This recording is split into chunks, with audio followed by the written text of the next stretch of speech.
do you have any problems with feral cats? That's a big problem in Australia. And he went, feral cats? What do you mean? I went, well, their cats just go into the forest and eat everything. And he went, any cat that walked into this forest would be eaten in 10 seconds. There's no chance. There's so many predators. I thought it was fascinating to understand the history of, why the ancient Egyptians fed ibis or whatever it might be.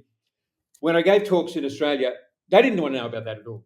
They only wanted to know, is it all right to feed the magpie? And I looked and I saw that they were standing outside my house and they were looking up at, what were they looking up? They were looking at my magpies, looking down at them on the lines. And I went, oh, this is not good. And then I noticed he had an air rifle. And the next, before I know it, bang. And there goes my magpie that I've raised, and he's dead on the road, and they just laughed and walked away. The crucial thing is curiosity, like actually wanting to know, why is this going on? Because it seems a lot of people seem to think we've answered nearly all the questions. No way in the world. We've only just scraping the surface.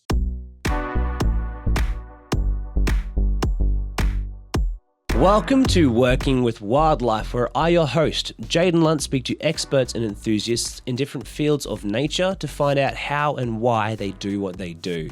Today's guest is one of Australia's first urban ecologists, and he's had a pretty big impact in the field of urban ecology. He has so far authored 8 books, such as Feeding the Birds at Your Table and Curlews on Vulture Street, of which I've read, a book that that style of book I've never really read before, and it was very interesting, entertaining, and informative, both on his life and on the world of nature. In this episode, there's a fair bit of wisdom that he has to share, and knowledge and interesting stories, of which I reckon would help you out in your journey towards working with wildlife. So, without further ado, please welcome to the show, Darryl Jones. Well, Darryl, thank you so much for coming on the podcast. I am stoked to be able to finally meet you, and also after reading your book, get to hear a little bit more about your story. You've done a lot of really cool things in your life thus far. But first off, before we get into your life story and the cool jobs you've had and everything like it, where are you coming from today? I'm in Kuala Lumpur, which is pretty amazing, isn't it? So I've spent nearly more than 30 years living in Brisbane, but just as COVID was struck, my wife got offered a job in Kuala Lumpur in Malaysia. And so I went, let's get out of here. And COVID had basically killed all the good things I loved about my job. I really loved being an academic and teaching students and all that sort of thing, but it was just dead, So, and I was getting up to approximately when I was thinking at least a little bit about maybe I should retire in the next couple of years, and said, let's do it, just go. And so, ended up in Kuala Lumpur. Thought I'd be travelling around and looking at jungle animals and stuff, but of course, like everybody else on the planet, it was locked down. And that's when I wrote the book, because it was a good chance to just finally settle down and do something. So, I'm here in Kuala Lumpur these days, and outside are monkeys and woodpeckers and stuff like that. So many exotic species that you definitely don't get in Australia. The book that you were writing, are you referring to Curlews on Vulture Street, or yes, what book are you absolutely. referring to? That one? No, Sweet. Curlews and Cool. Vulture Street was what was my project that I did when I got here. Yeah. Okay. Cool. Well, fantastic. And that's the book for the listener as well. I've got the Curlews on Vulture Street. I've got it behind me, and The Watcher. Great book. That's one of the ones I've read, and I do want to get a look at your other books as well, because especially this new book that you got out, but we'll cover that in a moment. Is the weather doing all right over there? Because I know, at least for my end, it's been a bit rainy. I didn't think I hadn't had any snakes today. Last night I had a snake job, had a red belly black snake in a house at like 10:30 at night. I was had been asleep for like 20 minutes, and then I woke up and then drove. Thankfully it was close. I was like feeling a bit dazed, not going to lie. But yeah, the weather's been rainy today. So how's it up at Kuala Lumpur? Look, because my daughter still lives in Brisbane and she keeps me up to date. The weather in Brisbane has been insane. It's been so flaming wet. I can't believe it. The thing about being here in Southeast Asia, just about 4 degrees north of the equator, but it's in the absolute tropics, is that it's so freaking stable. The temperature never changes much. The day length never changes much. It's really stable. All that happens is how much rain there is. So at the moment, we're in a kind of lull between the really serious wet season and a slightly less wet season, but it still rains all the time. But yeah, we've gone about a week without any rain at all, which is very unusual. But it's standard to have a bit of a storm late in the afternoon for 20 minutes, and then it's gone. Rainy season That's is good. like lots of rain for a couple of hours, and then it all dries up. What that means is the humidity stays between 100% and 10,000%. So it's always hot and sticky. But it's the equatorial zone. It's the jungle growing areas, and that's what you get. When you get all that moisture. So Yeah. yeah. But the thing to And say about it, it's so stable. yeah, and you're still there, so obviously you enjoy it. What's some of Yep. have you seen what's like a pretty cool species of wildlife that you've experienced whilst over there? Oh, well, probably. I mean, my absolute favourite group of animals since I'd started taking students to Borneo, and we went to the Malaysian part of Borneo. So that's the big island that's Yes. just nearby. And it's part of Yes. Malaysia. So the Malaysia comes in two halves, one half the peninsula joined to Thailand, and the other, and Mhm. then the rest of it's in the island of Borneo. So I took students over to Borneo for 8 years. And Mm, so I really got to know this part of the world really well. And my absolute favourite animals are hornbills. They're just unbelievable. We've got yes. nothing like them in Australia. Although I just heard literally yesterday that a New Guinean hornbill had crossed into one of the islands at the top of Cape York, and so can be now Oh, officially said we've had a hornbill sighting on Australian territory, which is pretty big news among the birdos. Yeah, yeah, I was Blythe's gonna say, hornbill. yeah, yeah, what do you call it? The, tweakers? What's, the terminology for Twitches, birders? twitches, Twitches, twitches. that's it. Yeah, Yeah, the yeah. twitches would be so excited. That'd Oh, surely be flying up there just to get the photos. Wow, absolutely. that'd be so No, exciting amazing. Yeah. But anyway, that's the point. That's probably the hornbills are the most spectacular thing. that you love, But yeah. there's, I guess I'm just, there's monkeys. There's something really mundane, but something that the birdos will appreciate. When I got here, we all hate Indian miners or common miners. They're just horrible Yeah. vermin that everybody doesn't like. And I had to sort of readjust my expectations because all around me different miners. There are four different species of miners where I live, and I have to go. Right. No, they belong here. This is where they're from. Mm, It's all good. So mm, that usual story for of sure. don't like the introduced birds and that sort of stuff. But anyway, but yeah, lots of things. Yeah. As I mentioned, woodpeckers, but all sorts of groups of animals that we don't have. Civets, the monkeys I've mentioned. Um, Mm. there's even a tapir, which is a giant. I think it's Yes. related to the pigs, but there are tapirs in the jungle just near where I live. Extraordinary. Oh, cool. Yeah. Yeah, I've seen a tapir. There was this actually the one time I was a demonstrator, reptile demonstrator, and we're doing this massive 10-hour, 11-hour drive after working all day through the night to get to get home.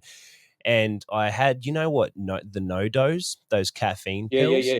Absolutely. Yeah. I think I had one too many, and I was, like, super energized with a couple energy drinks as well, and for, like, a split second as we are going over this rise, I thought I saw a tappy bear, on the side of the road, and it was just the ground and the had broken, the road had broken, and then the white line, and it was just I Uh, was like that it was that intense, I was that sleep deprived and pumped on caffeine that I thought I saw a tappy bear, which is not even in oh Australia. my I goodness. was like, That "Holy probably tells smokes, you yeah." just how out of it you were.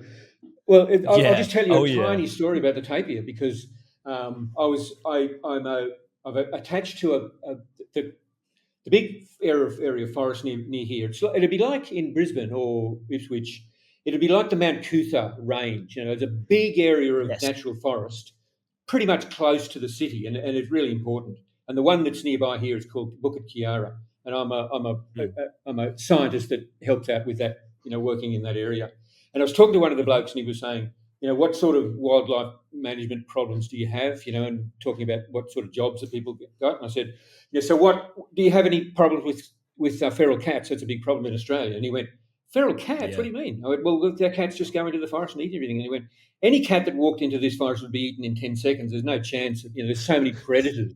And I said, oh Yeah. wow, that's amazing. He said, so what other kind of wildlife management problems do you have? And he said, oh, I've got a bloody tapir that comes and eats the dog food. I went, this is in a city, in a huge Asian capital city, and yet there's tapirs Yeah. in the forest nearby. Unbelievable, incredible. Couldn't believe it. Wow. Yeah, that's quite different. Man, that'd be the closest. What we got kangaroos that maybe jump through the city sometimes in Australia, but that's about the Yeah, closest sort of relativity that we can have. Now, you it's also pretty said wild. you bring sometimes students. I guess we'll kind of one of your books that you've written. You said that you brought some of your students over to the islands of Borneo. Is the Borneo where the clouded leopard is? That's right. That's exactly right. Yes. So the Yeah, clouded and leopard so you refer, you've yeah, yeah, yeah. There's a the book. clouded leopard that There's you've another written a book, book about the clouded a leopard. completely different book. It's called "A Clouded Leopard in the Middle of the Road," which is a strange kind of Yes. title. But that's actually a book about the field of road ecology, about how roads all around the world have divided up the environment. It's separated animals. It's isolated them in pockets. It's incredibly dangerous for people to drive on the animal, where animals cross the road. It's incredibly Yeah. dangerous for the animals when they try to cross the road. It's all that whole huge thing. Roads are probably the biggest human artifact on the planet. They cover everywhere.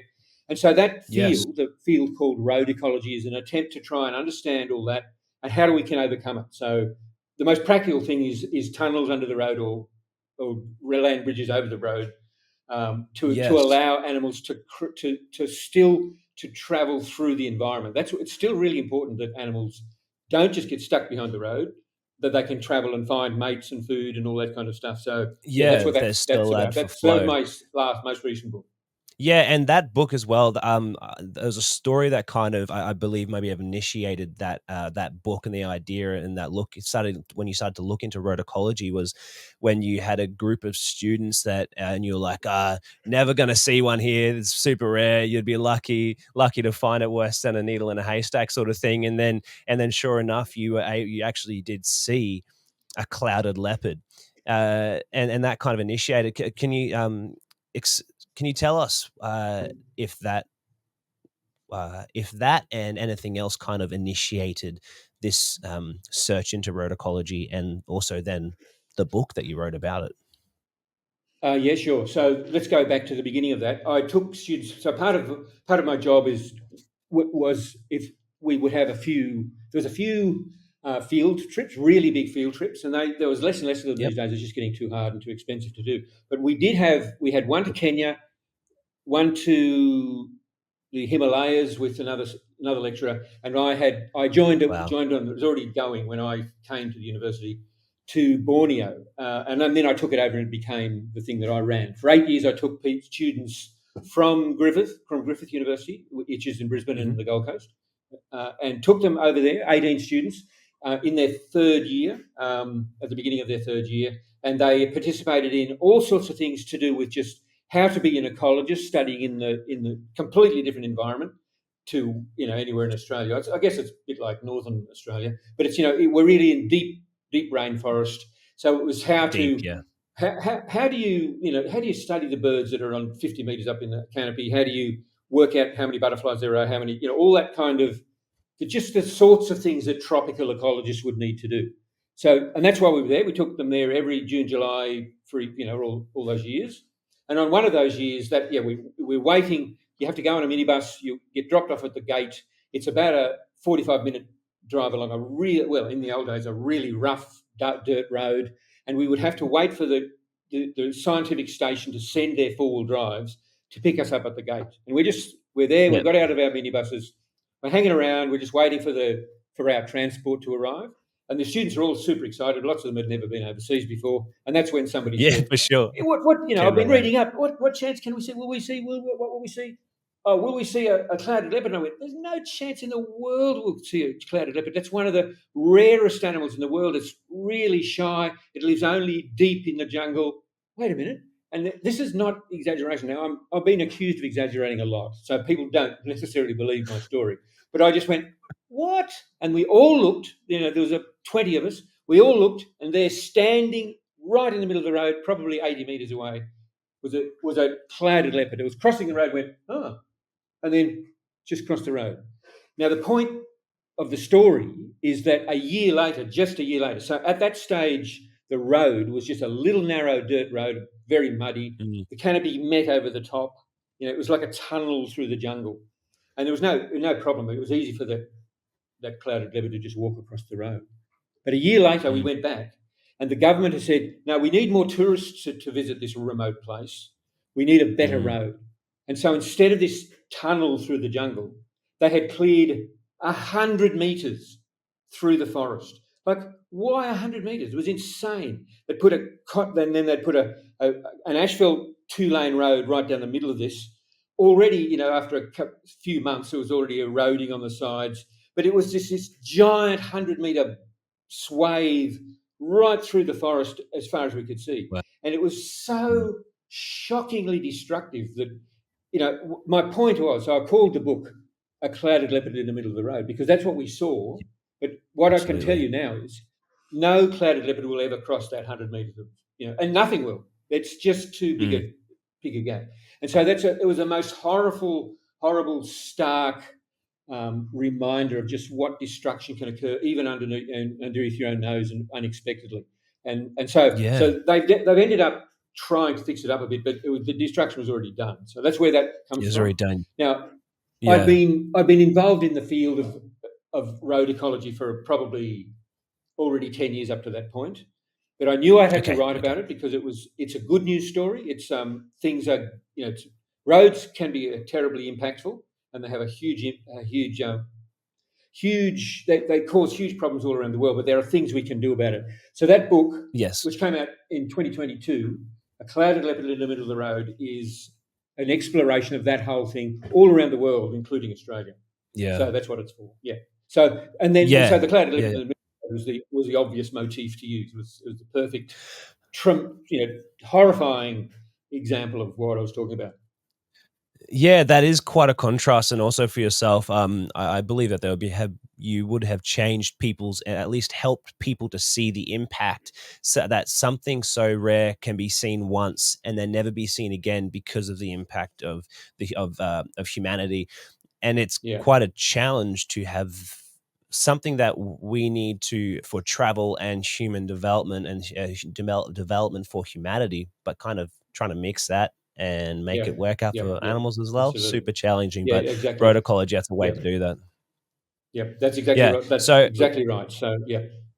And then a couple points you made in that book, just quickly, to kind of help bridge that gap was tunnels underneath roads, as well as bridges over roads, and what was maybe another one or two styles? Well, some of the other things that you see them all over the place now, especially if you drive north from Brisbane up the main highway towards the Sunshine Coast. Yeah. There's road bladders stretching all the way from the canopy on one side to the other. And sometimes they're like 200 metres across because it's a huge gap. But they get used all the time. So the thing to tell you about these... They do, okay. Lots of people, they get used all the time, and incredibly. It's like the animals really know when they can finally get across safely, they use them all the time. So the gliders and possums use those rope ladders all the time. The underpasses are used like crazy, just so much. And koalas, you do have to use them in combination with a fence, because if there's no fence, they'll just still walk across the road and get nailed. Or they won't even try because they've nearly got hit last time and they're scared. But as long as there's a fence to say, no, don't cross here, there's too much, it's too dangerous, the fence will just direct you, walk along the edge of the fence, and it'll take you under the road or over the road, wherever the structure is. So, and there's lots of those. The big ones, the land bridges or fauna overpasses, they're big and expensive. There's not that many of those. Yeah. But still, the Brisbane, Gold Coast, Ipswich area, that's southeast Queensland, has got 3 in nearby. And so that's probably one of the highest densities of those big bridges anywhere in the world, which is pretty good. So we're really lucky to have them. Yeah. Okay, fantastic. That's really cool to know. I do know where one is. I can pick. It's on the near the New South Wales border. Anyway, now yes, absolutely. With you, Dal, you've done a lot in your life. You've written 8 books now. A new one just came out in November last year. You said kind of a field guide to help with newcomers to birding and twitching. Now, what are these book titles? If you can think of coming off the top of your head. Well, I don't have to do that because I can just look over here, and they're all lined up here on Oh, my desk. So, okay, yeah, cool. Yeah, because if I you want, didn't you bring can all. bring it into frame and show us. Oh, sure. Well, okay. The first book. Okay, I'll do that. The first book is this is a total nerds book. This is called the Megapodes. It's got a brush turkey on the cover because that's just a guy. It's a scientific, just a description of all the species in the family called the Megapodes, which includes the Yes, well-known bush turkeys or brush turkeys. And we've well got known in 3 of them in Brisbane. Australia, but there's 22 in all. And that came out of my PhD. I did my PhD on brush turkeys in the rainforest nearby, near Brisbane, Yeah, and Mount that's the reason Tambourine. Mount Tambourine, exactly. That's right. Yep. When I talk about that in my memoir, The Curlews in Culture Street. So, but way back when I did my PhD, somebody said, "Oh, we need to gather all the information that's available on this very poorly understood group of birds. Would you like to do it?" And I was just brand new, first, junior lecturer, just making it, Fresh and in. it was an incredible opportunity. So that was the first one. The second book was Magpie Alert. So, learning to live with a wild neighbour, Magpie Alert, which was it summarised nearly 10 years worth of work we did on why magpies attack people and what we can do about it, how to understand what's going on there, and that's still So this was my first what's called popular science attempt. So I'd written lots Okay. of scientific stuff.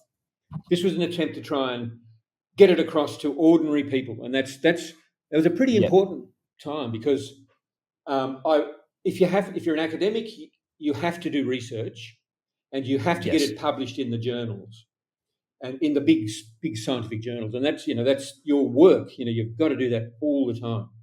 But I realised that probably if you're lucky, 3 people are ever going to read that paper. Yeah. But sometimes I really want to get it across to a wider audience. And so I was encouraged to do this by a mentor of mine, which I might talk about later, who said, if Yeah. you've got a story to tell, you need the ordinary people, the everyday people, not the academics, not your peers. You need to get across your story to ordinary people. And that was something I took on really seriously. And so right from the beginning, I said, every time I write a scientific paper that goes into a journal somewhere, I'm going to write a magazine article about the same stuff, but make it completely understandable and accessible and easy to get into. To the And I've local done members of that the public. Yeah. absolutely, and I've done that my whole career. And that's pretty much why I ended up where I am now, using all the research 30 years of research at the university and turning that into stories and narratives and easy to understand, but exciting stuff that anybody can Yes. read, and not feel intimidated by. So that's Bridging the and so gap between the scientific world and the absolutely. And this everyday book folk was world. this Magpie book was attempted that, and I went, okay, I reckon I can do that. And so that went on for a while. Then there was another scientific book called Mound Builders, which is Mound builders. also about the megapodes, but it's simply about the 3 species that occur in Australia. So those 3 books are now, they're all old now. They're out of print. You can't get them. Yeah, you can find them on secondhand bookshops occasionally. But then so what happened then? There was a big gap, and I didn't do too much.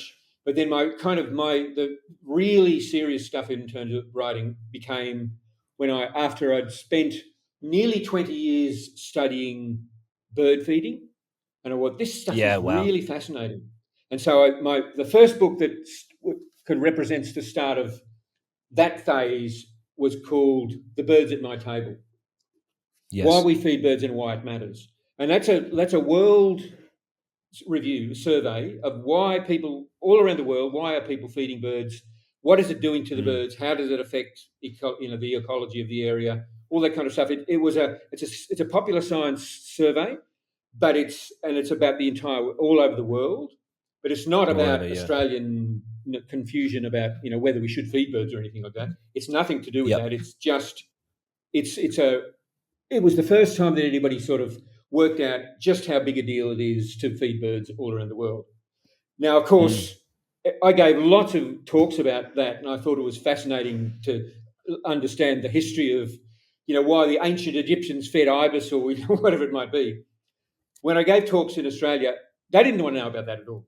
They only wanted to know, is it all right to feed the magpies, or what should I be feeding the ducks, or whatever it might be. Yeah. So my publisher went, well, you know what you're going to do now. Whatever you thought you were going to do now, you need to publish another thing, which is about how can you feed birds in Australia and how to do it properly. Yes. Now, you talk about walking into the furnace. This is Daniel in the lion's den stuff. This is crazy, because feeding birds in Australia is incredibly controversial.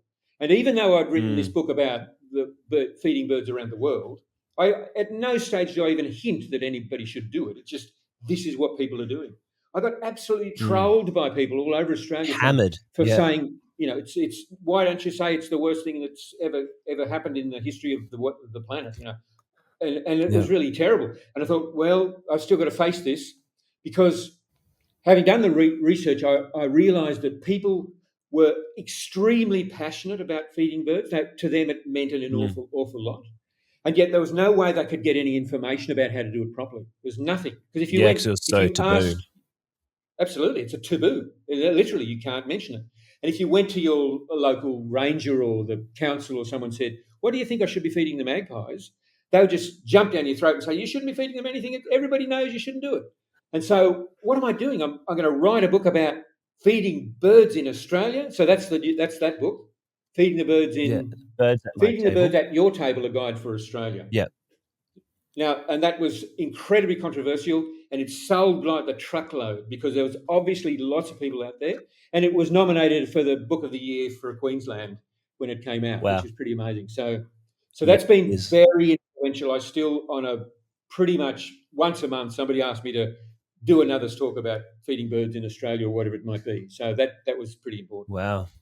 Yeah, that's really started off. And also, like, as far as I'm aware, you started your journey on the other side of the fence, which was absolutely taboo. Don't do it. You were, and then you've kind of changed your tune.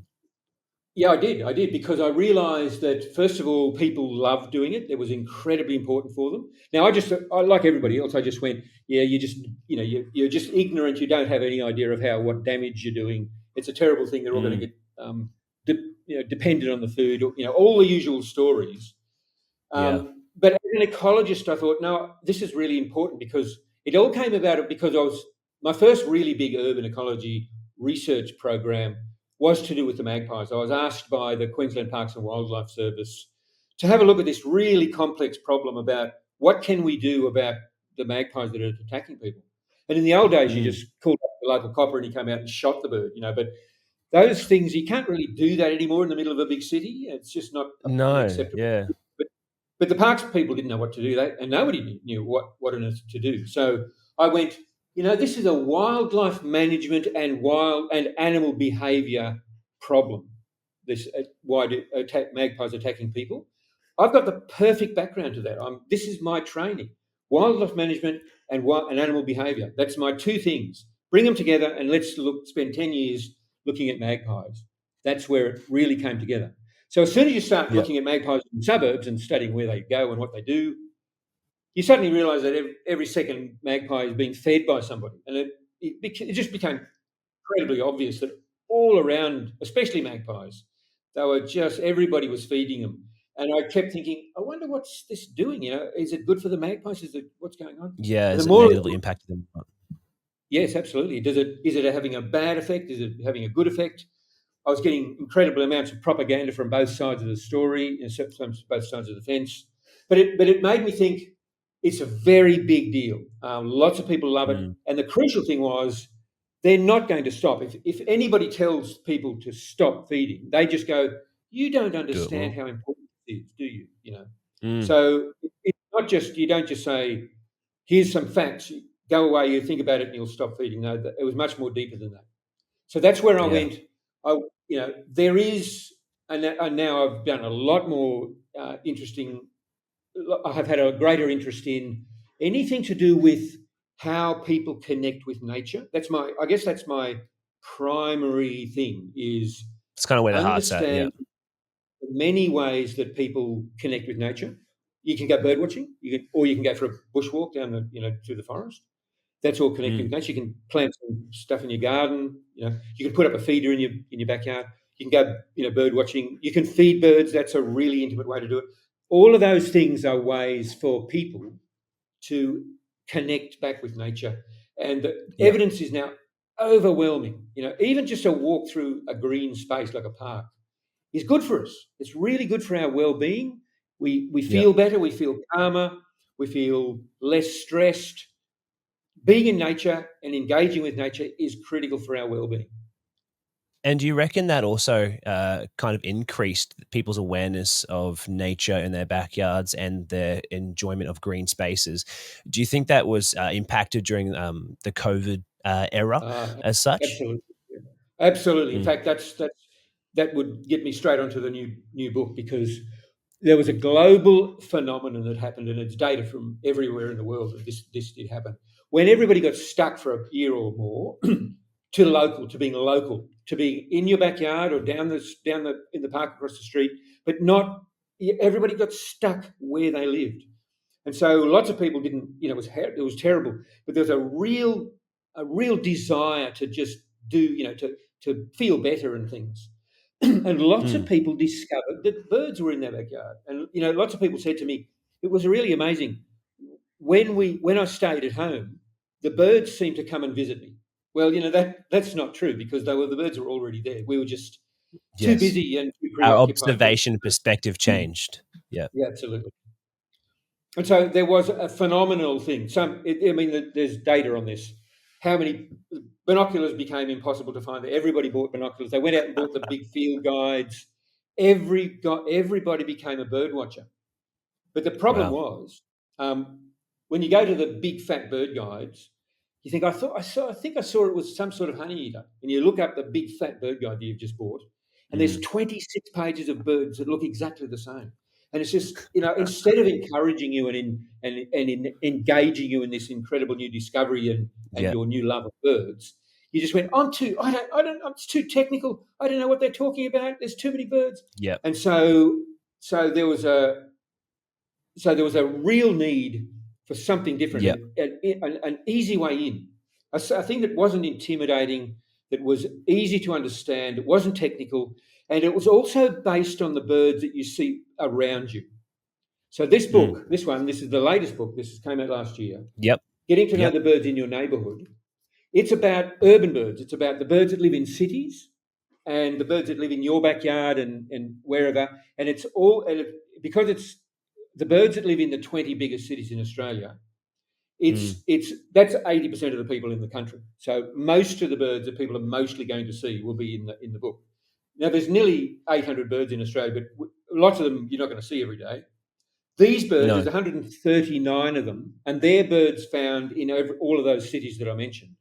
But it's Okay. got to work in Darwin and Perth and and Hobart and Cairns Melbourne. Yep. and Canberra and Melbourne equally well, all over those places. And so that was the Yep. challenge, is to come up with which set of species to use and how to make. So writing a bird guide is pretty boring, but they wanted me to make it. It had the publisher said, put your personality into it, so it's quirky and it's got Absolutely. fun and there's Yes. jokes and it's light-hearted, and the whole point is Amazing. it's easy, it's easy to understand, and that's what it seems to have worked, Mm. and it's sold incredibly well over in even just a few months. So something must have Wow. been right. Yeah. Yeah, So definitely. And it sounds there's the like books. that's the books, yeah, and that's pretty spectacular. It's quite a diverse range as well. You're not just talking about birds. You're not just talking about watching certain species. You're also talking about clouded leopards and also road ecology, and everything in between. It feels like, uh, Yeah, and probably the strangest thing, Jaden, is that I'm talking about people. I mean, I've got to include people in all of this. As a yeah, red-blooded ecologist, you had nothing to do with people. People were anathema. People. Who cares about people? Well, when you become an urban ecologist, you kind of notice there's a few people around the place, and so that was yeah, unavoidable. And I had to really start thinking about the people involved in this. And now I'm completely occupied with people. I'm trying to get people out and engaged and understanding and loving the yes. nature that's all around them. Yeah. Yeah, and you're a large contributor and initiator of this urban ecology genre as such. Mm. Was there much kind of pushback, being like, that doesn't matter, it's the same everywhere? Was there much of that Absolutely. going on? Oh my Mm? goodness, absolutely. Yeah, no, it's even. I don't even know where I even got the idea, but my degree was a 4-year degree, and it was a built-in honours year. So lots of people who do a degree, they spend another year at the end of it doing what's called an honours project. It might be a big research project on something or other to do with whatever their Right. field is. And I had to come up with something, and I honestly don't know why. I came up with, I'm going to look at the birds that live in my own hometown, which is a country town in New South Wales called Wagga Wagga. Very, it probably Mm, you couldn't get a more Australian place, but it's just a middle-sized country town. But there were all sorts of things were going on. Like, for example, blackbirds arrived when I was a teenager. The blackbirds, yes. English blackbirds in a pie. Like what? And I thought this is really strange, and I got really interested in all the introduced birds, and I thought there's a lot of them in Wagga. How do they even get to this dry country town? So that was my kind of I guess my initial Initiation interest, into it. and so Mm, it was pretty much about the how about the introduced birds. But then I went, but there's a whole lot of birds living here in this place where people aren't supposed to live, and I had been given a very clear message as an undergraduate. If you want to yep. understand what's going on in nature, you've got to get right away from anywhere that's been influenced by people. If you want to study Right. your rare, your clouded leopard or your brush turkey or whatever it might be, Yeah. what you have to do is go far from where there's human influence, because then Mm, you get the untainted natural version of what's going on. And that's what everybody said the same thing. And so mm. the idea that there would be a field eventually called urban ecology was like, it was wrong. Why would anyone even want to do that? We all know that cities are the opposite of nature, and now that's absolute Yep. crap. I knew that was wrong from the beginning.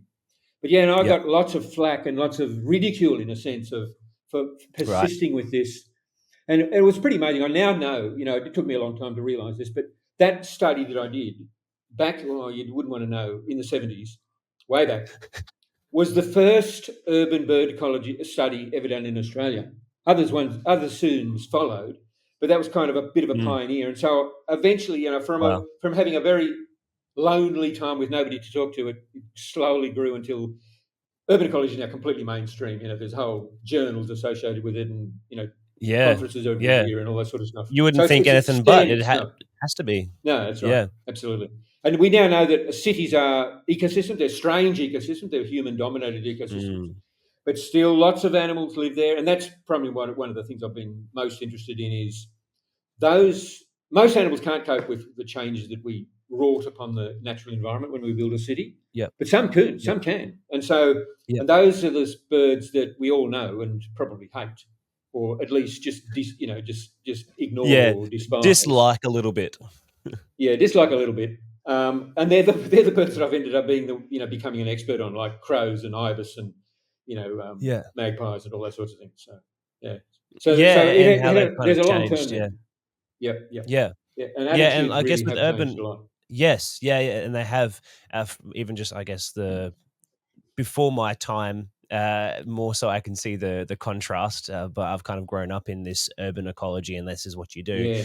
Yeah, Like even like that's, I guess, why I have a job to some extent with snake catching, and that's because yeah. people and snakes they're interacting on the daily Mm, basis, and often I'm trying to. When I go to a job, I'm not just being like, okay, yeah, I'm in and out like a Brussels sprout. Let's catch the snake. Goodbye. Trying to help the people understand that it's trying to live with them as best they can, yep, and it's a bit hard. And perspective has an yep, extremely large part to play with yep. how we see our environment and wildlife and so much and so forth Yep. that Yep. we interact with.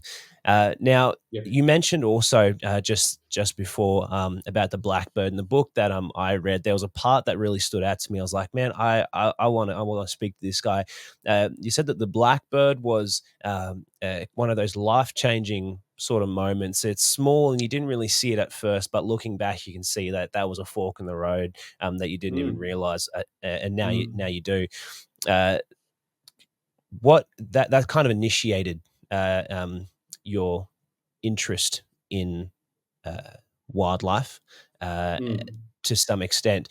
Going back now, before you're writing 7, 8 books now, before you're writing 8 books, before you're in Kuala Lumpur, uh, you said you grew up in Wagga Wagga. What was Mm. that? What was your child interests like? I guess within Wagga Wagga and the natural world. Yeah. So when I think I was about 8 or 9, something like that, where I lived on a farm, just on a farm, a Yep. little tiny dirt farm with a tiny house, and dad was a share farmer, and I was the eldest kid, so there was, for most of the time I didn't have anybody else to play with. Mum and dad were always busy with whatever they were doing, so I pretty Yeah, much oldest just of spent. three. Sorry. Eldest. How many siblings did you have? There were three, but at that stage it was only two until 3. we moved away. Yep. Right. So I just got one baby sister who you can't play with very well because she's a baby. So No, I had a lot of time to just be with myself. with yourself. And I should probably, I'm probably supposed to say how lonely I was. I wasn't lonely at all. I had a Mm, wonderful, imaginative time away from everybody watching, out in the bush, inventing adventures and becoming a pirate and flying to outer space, but also just seeing and looking at and interacting with the birds and the wildlife that lived in a little bit of forest that was near my house. mm, So I'd see bearded dragons and goannas and lots of snakes and all sorts of birds and frogs they were just part of my life. So I wouldn't have called myself a naturalist or even a bird mm. watcher. Those terms wouldn't have been meant anything to me. But I did, Yeah. the only thing that I can say is I would see something that I hadn't seen before, and I'd really take notice of it. I think, oh, Yeah. I've never seen one of those strange little red birds before, and then I'd stop and Mm, watch it. And I guess just I had, I don't know, there's no way to explain it exactly, but I had a big interest in just these unusual animals that lived with me. They lived mm. around in the little forest where I was. I watched what they did, and I, saw that some were really liked being around in groups, and other ones lived alone. And sometimes the frogs would bury themselves in the bottom of the creek, and I'd dig them up and see what they're up to. And so it was just interacting with the natural world. And later on, I went, oh, that's probably where I got my interest in wildlife. It wasn't as though I saw a David Attenborough documentary and said, that's what I want to be, one of those people.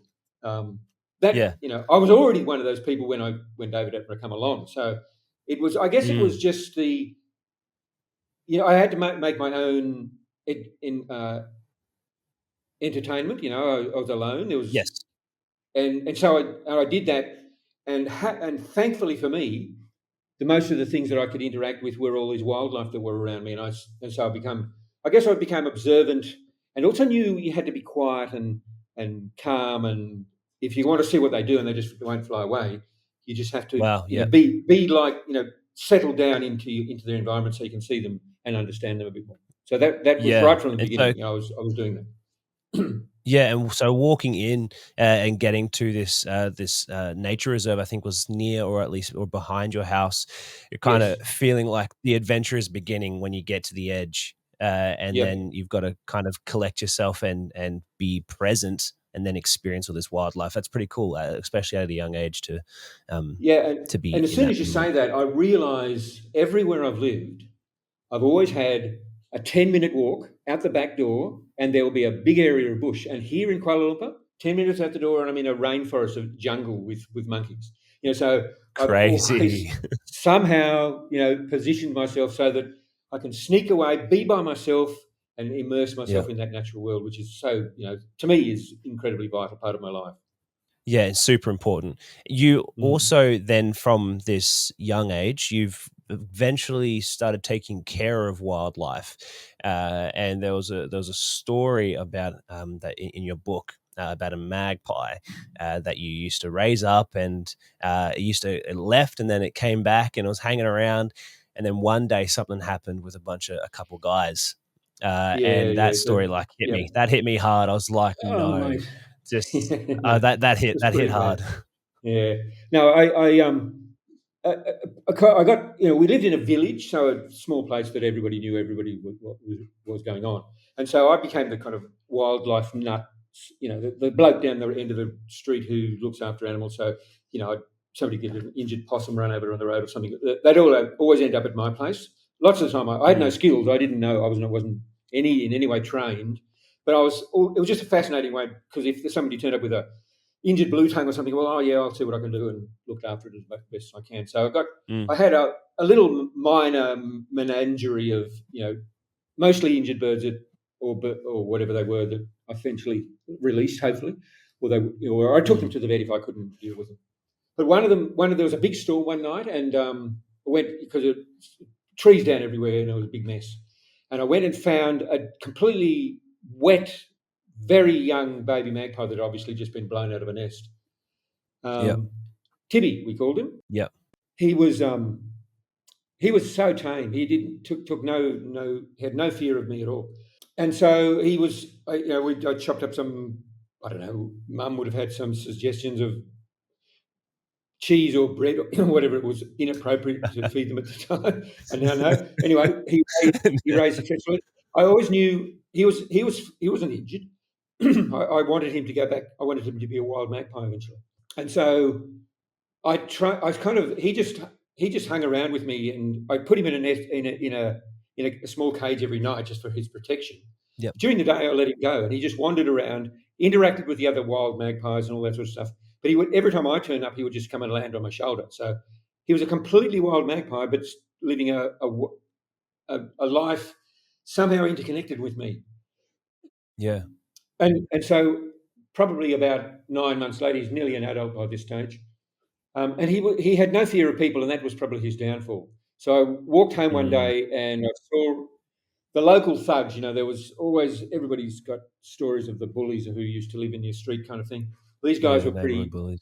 pretty grim, and I looked and I saw that they were standing outside my house, and they were looking up at what were they looking up? They were looking at my magpies, looking down at them on the lines, and I went, "Oh, this is not good." And then I noticed he had an air rifle. And the next, before I know it, bang, and there goes my magpie that I've raised, and he's dead on the road. And they just laughed and walked away. And that was a really profound moment, because that was like I witnessed the worst. For me, for my little very sheltered life, that was people are Mm. capable of pure evil. Like I just couldn't believe it. So that really knocked me around psychologically for a while. But I ended up going back into that area of bush out the back that we've already talked about, and that was I realised then that there was no sentimentality in nature. They didn't go moping around or get depressed. They just carried on with their life, even when terrible Yeah. things happened. And that seemed to be the message that I was getting from nature. Pick yourself up. These things happen. Life and death come every day. That's just part of life. But you've got to be engaged in it. You've got to take notice of it. Keep your eyes open. See what you can learn. And so, there was I don't want to read too much into it, but that was a really profound moment. I was still probably Yeah. just a teenager at that age. But that Yeah. made me Young lad. think, no, you're right. I've got to learn how to do this. And that was kind of the motivation to send me off to uni and try and do, the study that I did. And I've ended up, eventually Yeah. where I am, all these years later. So a magpie Yeah. And so had a big influence. big influence on you. So young teenager then, and then when did you move? Because you left from Wagga Wagga and you went into the big city as such. That No, to no, I do the didn't. No, I university. didn't. When did you No, move? No. I moved to Armidale. In fact, all my friends were going to either Canberra or Sydney. That's the logical place where you go when you live in a country town in northern New South Wales, in central New South Wales. Now I said, no, I don't want to go to the city. I don't like the city. I couldn't cope with all that yet. Mm. I'll go to the university that's furthest from my home. just to get away. And that was Armidale University. But that's also the place where I could study wildlife management, which was what I always intended to do. So I went from one small country town to an even smaller country town, Armidale. And it was from Armidale eventually, when I finished all my studies, went to Brisbane and finally found myself in an urban landscape. And amazingly, ironically, I've become an urban ecologist, even though I was very opposed to living in the cities at the time. So Armidale. Armidale is where it was. Yeah, Armidale was where you moved into and did your studies. So with your journey within the educational or higher end educational system, how did you find the process of learning, applying, research, and did you have anyone that kind of guided you on your journey through this educational experience? Yeah, I was not a natural good student at all. In fact, I can tell you right now, Jaden, that my first 2 years, the problem with all science-based degrees is you have to do the basics. You have to do chemistry, physics, maths, and biology.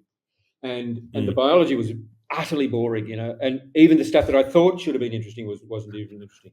And I wasn't a natural, I didn't have the self-discipline or anything. And so at the end of 2 years, I was just going nowhere. This wasn't working for me. And I thought, and I didn't want to think, what are the alternatives? Like one of my uncles said, if everything goes flat, you can come back and work at the bank. You become a teller in the bank. And I thought, that would be hell. That would be, I would, there would nothing make me do that. It was always good to know my limits. I would never, ever become a bank teller, even though that I could if I had to. But fortuitously, one of those incredibly serendipitous moments was at the end of that second year when I'm on the verge of, do I drop out? What do I do? I don't know what I'm supposed to do. That decision time. Barely scraping through. I wasn't interested. It wasn't anything like I was hoping it would be, my degree. All the interesting stuff came later, I now realise. But in the first couple of years, nothing much going on. Nothing that interested me very much. And a girl came up to me in a physics lab and said, "Hey, Darryl, how'd you like a job in Africa?" What? What are you talking about? And so I'm not going to go into the details there, because that was the one moment where I went, time. Bugger it, I'll do it. Where are we going again? I didn't even know where the Sudan was. But it was like, that sounds like an incredible opportunity. Why on earth would I do it? I've been to Sydney a couple of times. That was the extent of my travels. I was 19. I'd been to Armidale, that's the most furthest I've ever been from home. I'd never been anywhere. I knew nothing. I had no skills. I had no money. Why would I even think of going? And so I did. Of course, I went with my best friend, who was also in the... And so we scraped through a year of incredible adventures. I'm going to write it up one day as a book, of itself, because it was so many completely bizarre things. But by the time, I won't tell you the story there, but basically that's the year that changed my life without any doubt at all. I came back motivated. 19, right. I came back when this is what I want to do, and my grades went through the roof. I was also doing things that I really cared about finally, and that everything changed from that moment. But it was I guess it was a crisis moment where we sometimes have to face the abyss and go, well, if I don't do this, what's the alternative? And the easy way would have been to say, no, that sounds too risky. I can still remember talking to my mother and lying through my teeth to my mother, saying, I've got a job in Africa. It's really well paid. It's totally safe. And I really know what I'm doing. None of which was true. I just had to get her permission to let me go. And now I go back and say, I'm so glad you said no. And she said, but how risky was that? If she'd known the truth, I would never have been able to go. But it's one of those things. Yeah, wow. And has with your family, have they been fairly supportive initially in your endeavors with the nature and taking care of it and so forth? I think they were probably tolerant, is probably the best word to use, rather than totally supportive. Because there was, so why is there magpie poo all down the back of the shed back of the chairs again, Darryl? Or what's that blue tongue doing in the kitchen again? All those sorts of things. But yeah, so they were more tolerant than supportive, but they weren't anti at all. And they realised they had a weirdo son on their hands, because I was always doing wildlifey things. And so when it became time to go away to university, of course I would go away and study wildlife. And so they always supported my every decision.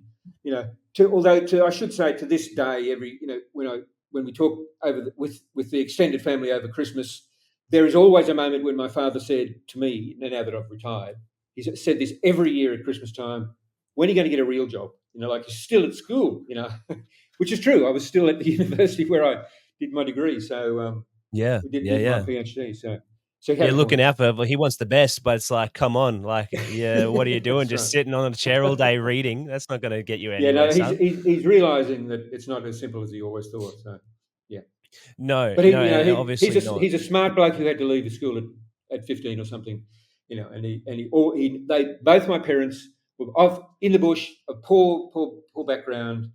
They understood the importance of education all the way through, and they really supported me at every stage, even though they didn't understand what I was doing, really. With this,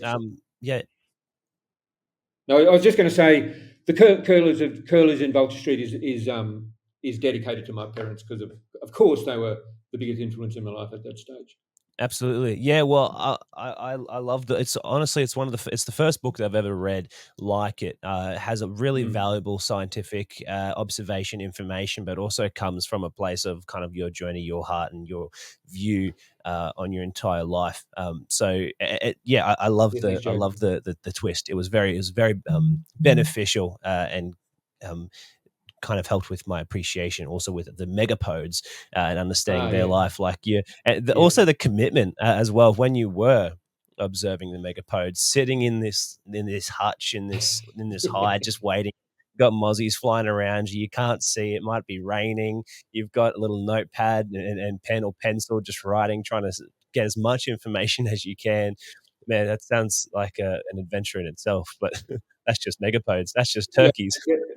Honestly, there was times when I just wanted to scream and run around, and yet you couldn't move at all because something exciting might happen and you'll miss it. But that did teach me about discipline and all those sorts of things as well. Yeah, which is again a very valuable asset to have with when you're working with wildlife, because they don't have exactly time schedules that they show up on. Patience is definitely important. That's right. And discipline to do so. Absolutely. Now, if you were, would there have been anything that you might have changed with this, with your younger years, say from young teenager to late 20s? Is there anything you would change, or what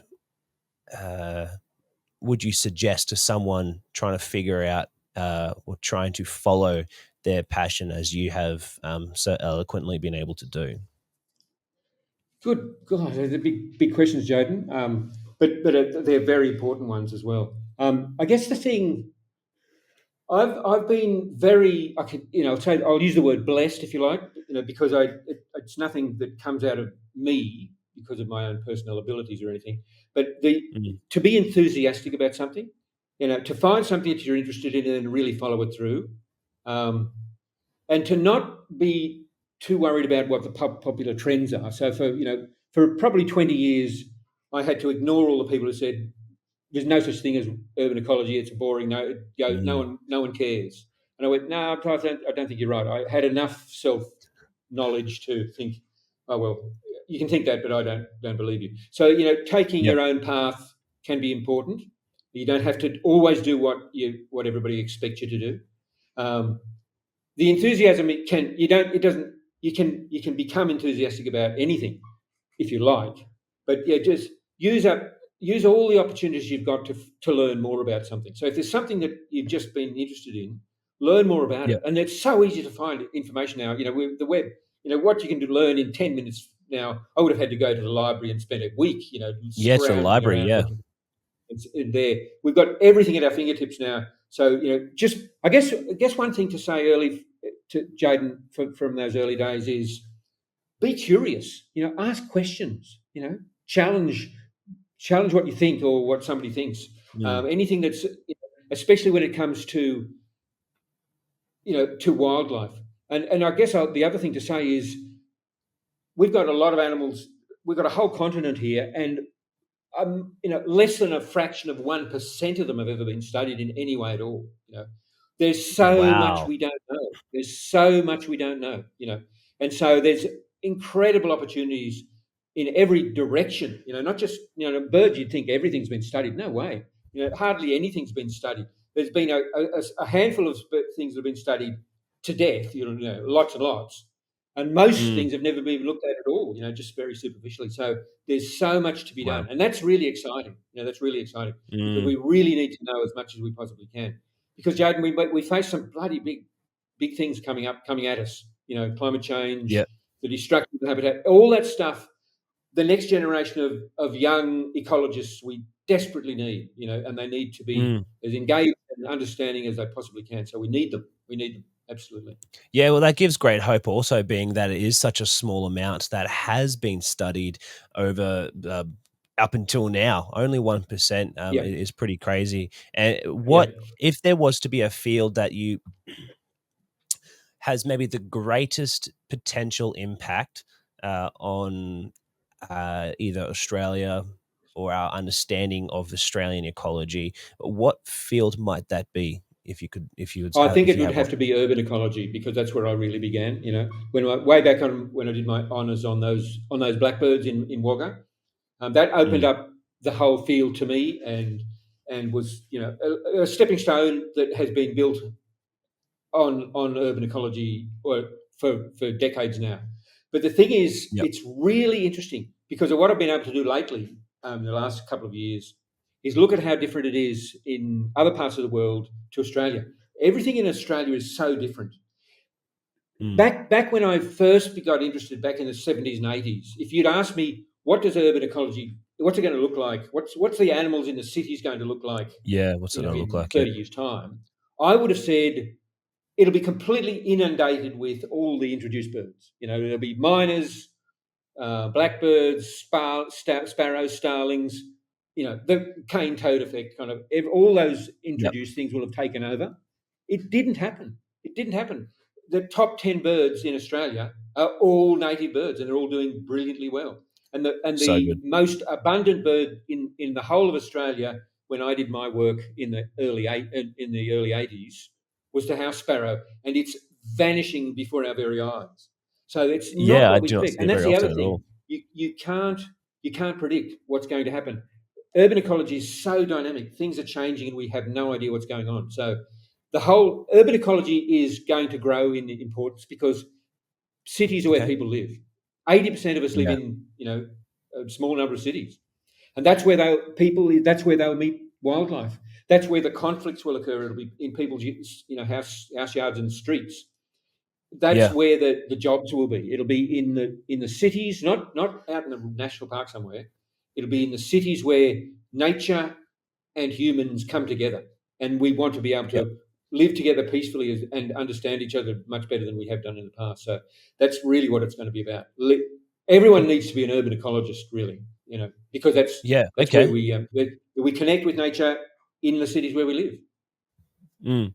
Well, I guess on that also, I guess as we land the bird, so to speak, what do you think the impact of the local scientist has on the scientific field? So, what do you call um, your everyday person?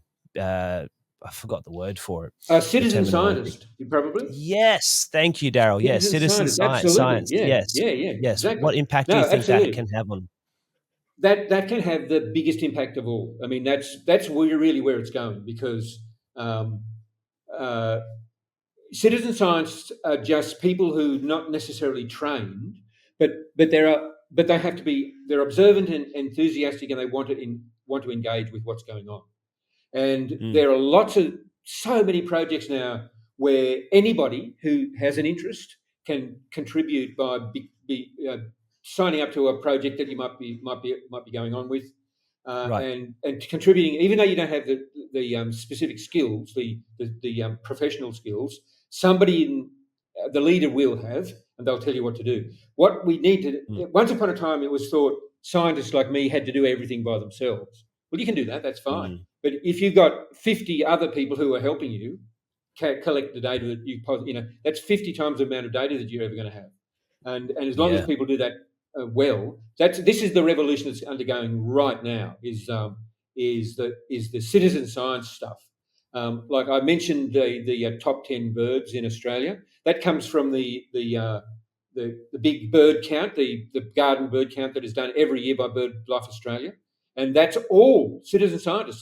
There was something like 95,000 people involved in that project, Wow. looking at what the birds that live in their patch and wherever they might be all over Australia. Huge numbers of people engaged in this sort of stuff. None of them were scientists; they were ordinary Mm. people, and yet they were Mm. contributing to our understanding of the birds that live around us in a huge way. It's brilliant. Wow. Yeah, that's 95,000 is no small number. That No, has absolutely. great potential to change because Yeah. I don't think there's 95,000 actual qualified scientists that would spend their No time and way, also no way in time. the So world. No, absolutely. having the And citizen all those science people, is exactly. beneficial. Yep. And all they need is enthusiasm, to start. Yep. Yeah, yeah, right on. With I guess two final questions. First one being is what do you look for or what do you appreciate seeing in a young student or person who is, say, looking to go on a trip with you or to work with you? What do you Mhm. appreciate seeing?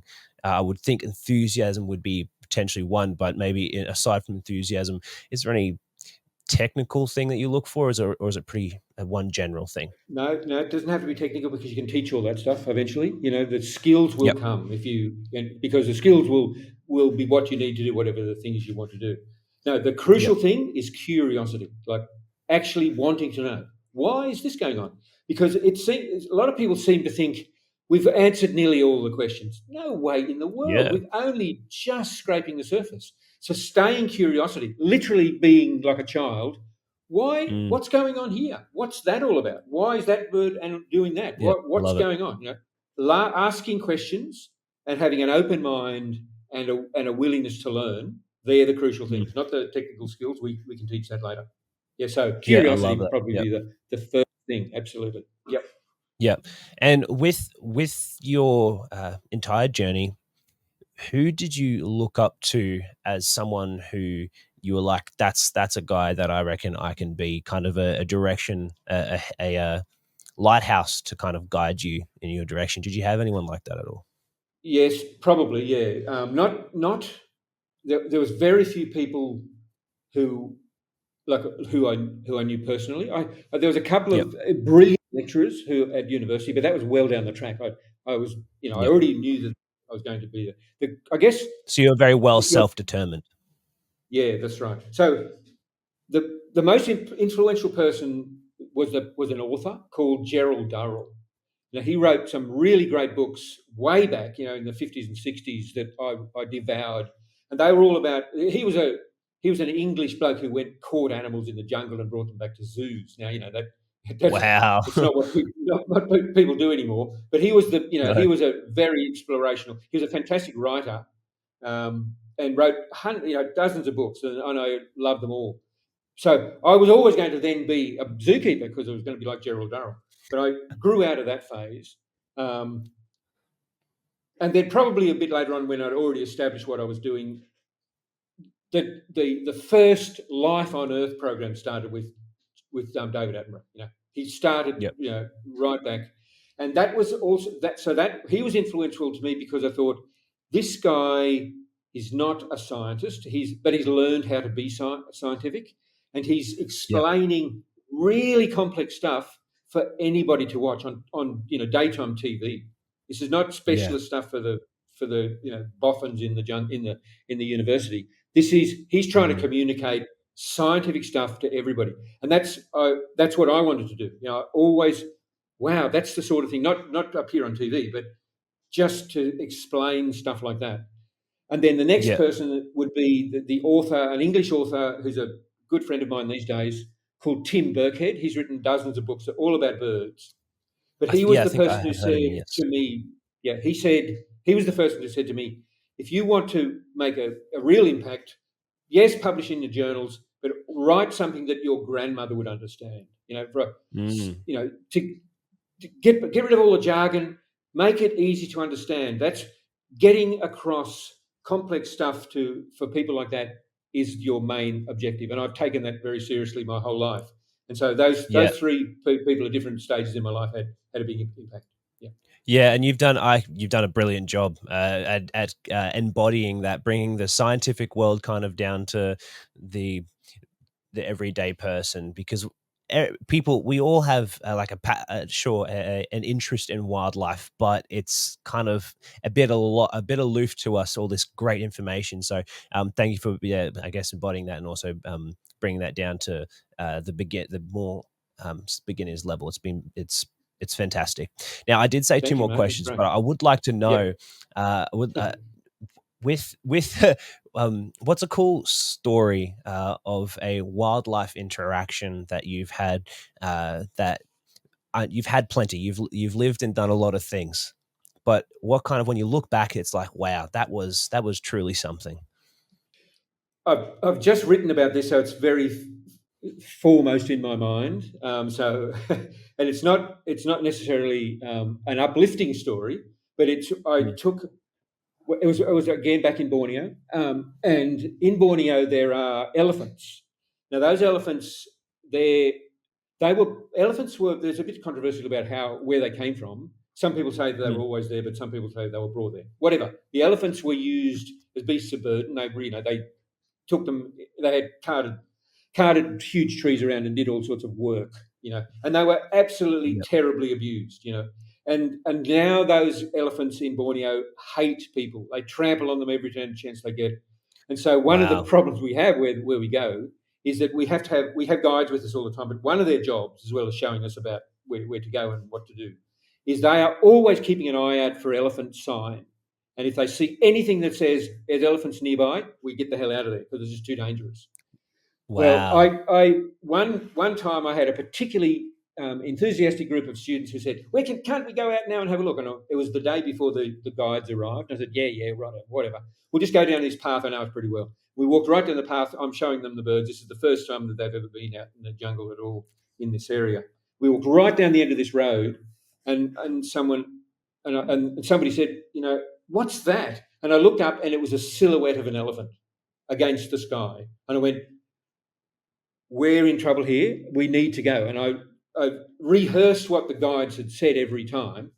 We must avoid ever seeing elephants. Get away from them. I said, "We've got to move." They didn't sort of appreciate the significance of this at all because they hadn't heard why it No. was a serious problem. Yeah. And I said, "We've got to get out of here." And then we walked swiftly back. They're not taking it that seriously until about No. 10 minutes later, this all the vegetation just started shaking and everything, and then we saw the shapes of the elephants coming straight towards us, and they were charging us. And I said, "Don't run, but walk as fast as you possibly can." And they kept doing it. They were walking absolutely silently through the jungle, just on the other side of the path of where we were, and we couldn't hear them, but they were keeping track as we went along. And finally, at the end, I'm at the end, I'm at the back, thinking, "We've nearly made it. We've just got to cross this river down. There's a bridge there. I can see the bridge. We're nearly there." And just at that moment, the big male charged through the vegetation, came out of the vegetation, and directly towards me. And I said, "Go!" to the others, and they just fled down the river, down over the river. And then Mm. this elephant, and I'm saying, "Go!" And I'm standing there alone. I'm responsible for the students, and this elephant's charging me. Yeah, that's kind of one of those things you remember, because they Yeah. say they've got terrible eyesight. They can smell you, but they've got terrible eyesight. You just need to go around behind a tree and you'll be okay. But where I was, it was all thicket. There was no way you could get behind it. I was stuck. And this elephant came straight up to me, stopped about 5 meters away, stopped, and then just went backwards and disappeared straight away. Well, that was a memorable moment. That was a memorable Yeah, that'd moment. get the So, heart and racing. oh my goodness, I nearly had a heart attack. But that taught me many lessons, and I've also, the reason I was writing about it because I'm using it as an example of how interactions with humans can have long-term effects. Because those elephants, when you talk to the locals, they say, we understand why they're so angry with us. We treated them terribly, and they remember that. Elephants are very smart. They remember those sorts of things, and they teach it to their offspring. So that's probably, that's a bit of dramatic story. But wow. probably the sighting of the clouded leopard is a much more positive one to begin with, anyway. Yeah, but that's quite wow. That'd be crazy. Yeah. I mean, I confess it easily. I've not been overseas yet, and I do look forward to finally going overseas eventually. But that's in a completely different environment with students, and then having it just a Oh yeah. behemoth just running at you. That is absolutely crazy. No, Wow. I've never had anything like that happen in my life ever again. So yeah. Yeah, no, you don't want to either, really. But look, Darryl, thank you so much for coming on this podcast. I've had a blast getting to hear about some of these things and that you've done, and I'm sure that there's a lot of things that you've said that will help someone. Now, with your books, or if someone Yep. wants to reach out to you, is there any way that you have available for that? Yep. So I've got a website called Darryl Jones Nature, just one word. If you just Google that, it'll come up straight away. And there's a place you Awesome. can write messages to me and all that sort of thing. And it's got all the books and where to find them and all that sort of stuff as well as background things about Brilliant. my life and about bird feeding and all sorts of things. So have a look at that. I think it's up to date. Yeah. So it's all the books are there, Sweet. and you can see. I'll make sure Yeah. to put that down in the show notes so you can. I'll get that from you. Yep. The details Okay. of everything. But look, thank you Yep. again. It's been an absolute blast. Thanks, mate. It was fantastic talking to you today. Brilliant. Thank you for watching or listening to today's episode. I hope you enjoyed it. If you'd like to find more information on today's guest or more information on the podcast, you can find those details in the description below. Otherwise, I hope and look forward to seeing you in the next one.